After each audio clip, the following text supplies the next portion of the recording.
एक विषय मैंने ये भी रखा था कि जब ग्लोबल वार्मिंग की बात हो रही है तो क्यों ना हमारे जितने भी पुलिस हाउसिंग हम कर रहे हैं, रेन वाटर हार्वेस्टिंग के साथ इनबिल्ट व्यवस्था की है।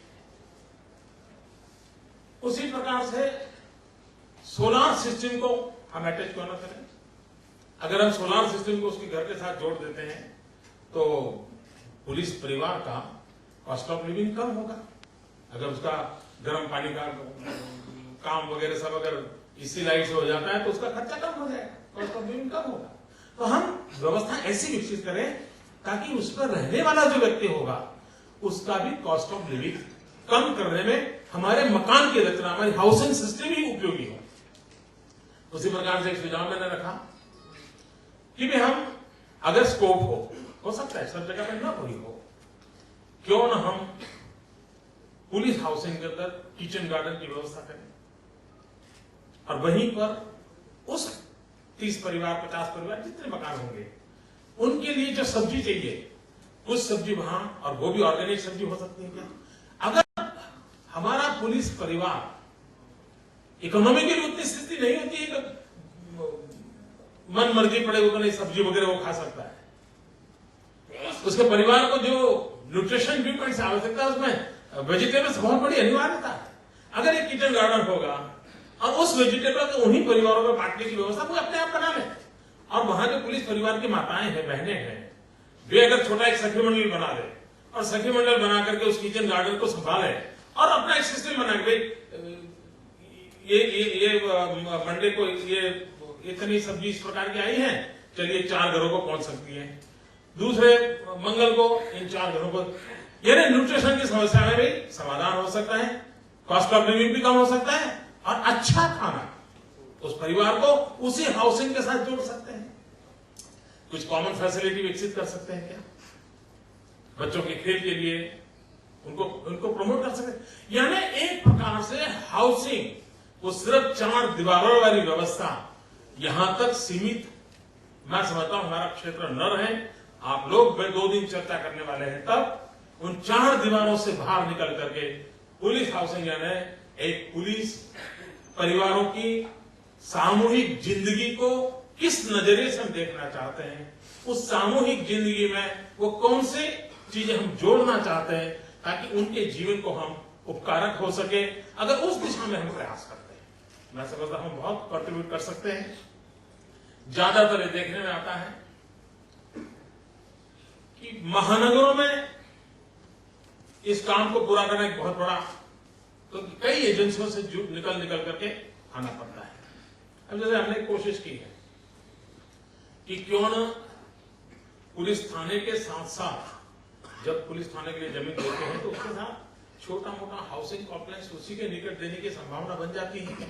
अब हम तलाशते रहते हैं क्या मल्टी स्टोरी पुलिस स्टेशन बना करके नीचे पुलिसिंग का काम करने वाला थाना होगा और ऊपर मल्टी स्टोरी हम अपना हाउसिंग की व्यवस्था करते हैं ताकि कई प्रकार से वो सुविधाजनक बन जाता है। तो ऐसे कुछ जैसे फायर ब्रिगेड है, फायर ब्रिगेड में परंपरा ही है कि नीचे फायर ब्रिगेड की व्यवस्था होगी तो उसके ऊपर क्वार्टर की व्यवस्था रहती है, उनके रहने की व्यवस्था बनी रहती है। तो ऐसी कुछ चीजें हम पुलिस हाउसिंग की व्यवस्था को सोचते हैं तो उसके साथ कैसे जोड़े, वो अगर करते हैं तो हम काफी मात्रा में सेवा कर सकते हैं। गुजरात ने इन दिनों में कई और इनिशिएटिव भी लिए हैं, देश भर के पुलिस के मित्र आए हैं, तो हो सकता है कि वो बातें उनके राज्य में ले जाने के लिए काम आ सकती है। वैसे वो राष्ट्रीय स्तर पर जब उनको किसी मीटिंग में जाने का अवसर मिलता होगा तो जरूर इन विषयों पर वो बातचीत करते होंगे।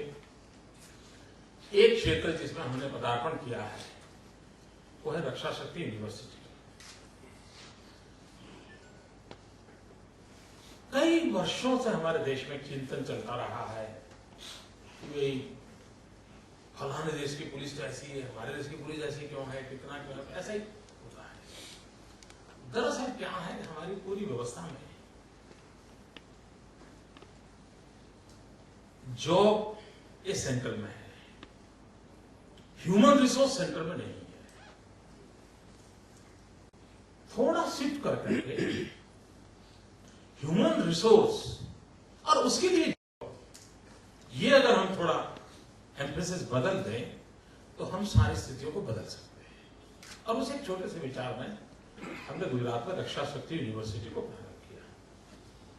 पहले क्या होता था, कोई नौजवान जॉब की तलाश में है, सुबह अप्लाई करता है कहीं प्राइवेट की नौकरी के लिए, फिर पता चलता है कि वहां प्यून की जगह है तो वहां अप्लाई कर देता है, फिर शाम को पता चलता है कि नहीं वो उनको सेल्समैन की जरूरत है तो वहां अप्लाई कर देता है, इतने में पता चलता है पुलिस की भर्ती होनी होती है वहां अप्लाई कर देता है। उसे मालूम नहीं कहां जाना है, क्यों जाना है मालूम नहीं, वो अपना चिट्ठी डाल देते हैं जॉब चाहिए, और अगर हाइट बॉडी ठीक है तो मेल बैठ जाता है, चलो भाई पुलिस में रिक्रूट कर लो, और फिर 6 महीना जो भी पैर ऊपर नीचे करना ये करना, और वो कपड़े पहन लेता है और वो सिस्टम में आ जाता है। आया था क्यों? जॉब के कारण, फिर उसमें अपना गुजारा कर लेता है। क्या हम इसे प्रोफेशनलिज्म कन्वर्ट कर सकते हैं? तो हमने रक्षा शक्ति यूनिवर्सिटी का कंसेप्ट रखा कि 10वीं या 12वीं के बाद जिसका जीवन का तय है कि मुझे इस देश की सुरक्षा के क्षेत्र में अपने जीवन को लगाना है, तो इससे वो आएगा, ग्रेजुएशन भी उसी में करेगा, पोस्ट ग्रेजुएशन भी उसी में करेगा, उसकी फिजिकल ट्रेनिंग भी उसके साथ साथ होती रहेगी, उसको कानून भी सिखाया जाएगा, उसको मॉब साइकोलॉजी भी सिखाई जाएगी, वो सारे विषय। अरे एक प्रकार से जो काम हम 6 महीने में मुश्किल से उसको हाथ पैर हिलाना सिखा करके लगा देते हैं, ये 3 साल 5 साल के कोर्सेज करके एक ऐसा ह्यूमन मटेरियल हम लोगों के हाथ लगेगा जिसके कारण हम धीरे धीरे पूरी व्यवस्था को बदलेंगे। रक्षा शक्ति यूनिवर्सिटी हमारे यहाँ प्रारंभ की है, 1 वर्ष हो चुका है, देश भर से लोग उसकी इंक्वायरी कर रहे हैं, और मैं तो पुलिस क्षेत्र के मित्र हैं, फैकल्टी के लिए भी अच्छे लोग समय देना चाहते हैं, गुजरात में निमंत्रण है आपको। आपके भी ध्यान में हो कि भाई इस प्रकार के बहुत एक्सपर्टाइज है किसी के पास, हम जरूर उसका स्वागत करेंगे, क्योंकि हम चाहते हैं कि देश को एक ऐसी इंस्टीट्यूशन दे, और ये देश के लिए कर रहे हैं, इस तरफ गुजरात पुलिस के काम के लिए नहीं कर रहे।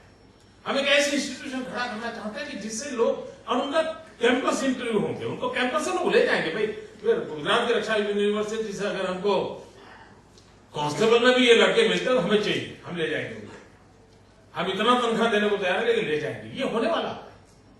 तो हम उस दिशा में काम कर रहे हैं। उसी प्रकार से लॉ एंड ऑर्डर के सिचुएशन ने रूप बदल दिया है। अब हॉलैंड में बैठा हुआ एक इंसान कंप्यूटर के बटन पर उंगली डाल करके आपकी पूरी बैंक लूट सकता है, ये स्थिति बन गई। अब ऐसे समय में पुराने तौर तरीकों से सबूत उपलब्ध कराना, उसको सजा तक ले जाना, ये क्षेत्र बदल चुका है। जिस प्रकार से हाईटेक गुनाह हो रहे हैं, तो सबूत भी तो हाईटेक सिस्टम से ही लाने पड़ेंगे, इन्वेस्टिगेशन, और उसी के लिए हमने फॉरेंसिक साइंस यूनिवर्सिटी बनाई है। अब दुनिया में Gujarat is the first state कि जिसने फॉरेंसिक साइंस यूनिवर्सिटी बनाई है दुनिया में कई, और आज दुनिया के कई देश गुजरात की फॉरेंसिक साइंस यूनिवर्सिटी के साथ कोलैबोरेशन के साथ पार्टनर बन करके इस क्षेत्र में, रिसर्च के क्षेत्र में जुड़ना चाहते हैं। हिंदुस्तान के भी राज्य आगे आए, भले आपकी जिम में पुलिस हाउसिंग का होगा, लेकिन जिस बेड़े के साथ आप बैठते हो, जिस बिरादरी में आप बैठते हो, उनसे बताएंगे। ये 2 ऐसे कंट्रीब्यूशन होने वाले हैं जो आने वाले दिनों में देश की बहुत बड़ी ताकत बनने वाली है। उस human resource development, technological development, इस क्षेत्र में हम कितना कंट्रीब्यूशन कर सकते हैं, मैं आपको निमंत्रण देता हूं। जिस प्रकार से एक भारत सरकार कैसे इसको करे, आर्मी में, बीएसएफ में, सीआरपीएफ में, वहां भी इस कंस्ट्रक्शन की दुनिया के लिए कई ऑर्गेनाइजेशन चल रहे हैं। ये रोड भी बनाते हैं बड़े ही ट्रैक में। क्या पुलिस हाउसिंग के काम के साथ इन इंस्टीट्यूशंस का भी कोऑर्डिनेशन की कोई व्यवस्था बन सकती है क्या? उनके पास बजट थोड़ा ज्यादा होता है, हिली ट्रैक में उनको रास्ते बनाने हैं तो बहुत बड़ा बजट दिया जाता है, उनके पास एक्सपर्टाइज भी अलग प्रकार की है। क्या हम उस रिसोर्सेज को अब कुछ ऐसे आर्मी के कुछ तो ऐसी जगह हैं कि साल में मुश्किल से वो 3 महीना काम कर सकते हैं ट्रेनिंग के प्रॉब्लम के कारण, वो पूरा मैन पावर अनयूटिलाइज कभी कभी रहता है। अब और राज्य है जिनको ये करना है कि उसके बाद मैन पावर की कमी पड़ती है। अगर हम ये कोऑर्डिनेशन करें तो हो सकता है कम बजट में और पैसों की थोड़ी बचत करके भी हम पूरी व्यवस्था को अच्छी तरह विकसित कर सकते हैं। भारत सरकार इस पर सोचे कि ये जितने इंस्टीट्यूशंस हैं, साधन इतनी बड़ी मात्रा में है, उसको अगर सब जगह पे उपयोग करने की व्यवस्था विकसित की जाए तो बहुत बड़ा काम हो सकता है। पूरे देश में पुलिस हाउसिंग हो, पूरे देश में सियाचिन तक जाने की चिंता करने वाली व्यवस्थाएं हो, ये सब होता हो, उसके बावजूद भी गुजरात और राजस्थान के बॉर्डर पे फेंसिंग का मामला, अब ये मैं मानता हूं सुरक्षा बल ये चैलेंज नहीं उठा सकते, खुद अपना उस प्रकार से बहुत ही ताकतवर, लेकिन अभी कॉन्ट्रैक्ट को काम दिया जाए तो उसकी क्वालिटी वगैरह की समस्या हो रही है। अगर इस प्रकार की चैलेंजिंग काम इस प्रकार के कॉर्पोरेशन क्यों न उठाए, अपने दायरे से ऊपर उठ करके नई चीजें क्यों न करे, और धीरे धीरे यही कॉर्पोरेशन एक प्रोफेशनली, और हम गुजराती लोगों की जरा सोच थोड़ी अलग रहती है, तो हम तो कभी शायद और भी कॉन्ट्रैक्ट लेना शुरू कर दें पूरी हाउसिंग के माध्यम से, और भी डिपार्टमेंट को मकान बनाना शुरू कर दें। हमारी कैपेसिटी बिल्डिंग की धीरे धीरे उसमें जब नापा होगा तो वो पुलिस वेलफेयर के लिए जाएगा। ये हर प्रकार की चीजों को कैसे जोड़ा जाए और उन कैसे आगे बढ़ाया जाए। मुझे विश्वास है कि मित्रों, आप देश भर से आए हो, आपके एक्सपीरियंस मेरे प्रदेश को काम आएंगे, आपके अनुभव का लाभ हमें ज्यादा मिलेगा, और हम सब भी कुछ न कुछ एक दूसरे से लेकर के अपने अपने राज्य में जाएंगे।